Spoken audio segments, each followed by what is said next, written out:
برقی موٹر برقی توانائی کو میکانیکی توانائی میں تبدیل کرنے والی مشین کو برقی موٹر کہتے ہیں۔ آئیے برقی موٹر کے استعمالات دیکھتے ہیں۔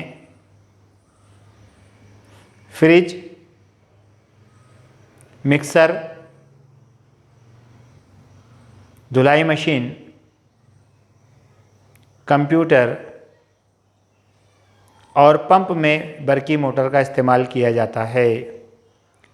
برقی موٹر میں محجوز غلاف والے تانبے کے تار کا مستطیلی حلقہ ہوتا ہے۔ یہ حلقے مقناطیس کے شمالی اور جنوبی قطب کے درمیان ویڈیو میں دکھائے گئے طریقے سے اس طرح رکھے جاتے ہیں کہ اس کی اے بی اور سی ڈی ساخت مقناطیس میدان کی سمت پر عموداً ہو۔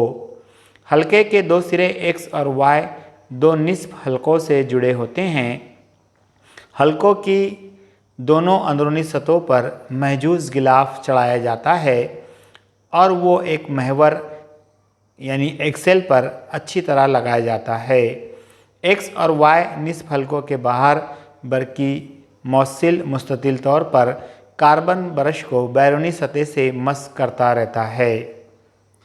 ویڈیو میں دکھائے گئے طریقے سے آپ دیکھ سکتے ہیں کہ دور مکمل کرنے کے بعد برقی رو ای اور ایف ان کاربن برشوں کے ذریعے حلقوں میں بہنے لگتی ہے۔ حلقوں کی ساخت اے بی سے برقی رو اے سے بی کی سمت جاتی ہے۔ مقناطیسی میدان کی سمت شمالی قطب سے جنوبی قطب کی جانب ہونے سے اس کا اثر ساخت اے بی پر ہوتا ہے۔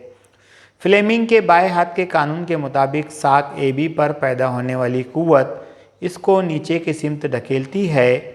سی ڈی ساخت کی برقی رو اے بی کے مخالف سمت ہونے سے پیدا ہونے والی قوت اس ساخت میں اوپر کی جانب دھکیلتی ہے۔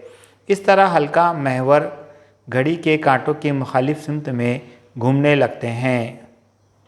آدھی گردش ہوتے ہی حلقے کے دونوں حصے ایکس اور وائی بالترتیب ای اور ایف ان کاربن برشوں کے تعلق میں آتے ہیں اور برقی رو اے بی سی ڈی بہنے لگتی ہے، جس کی وجہ سے ساخت ڈی سی میں نیچے کی جانب اور ساخت بی اے میں اوپر کی جانب قوت اثر کرتی ہے اور حلقہ آگے کی آدھی گردش پہلے کی طرح اسی سمت میں مکمل کرتا ہے۔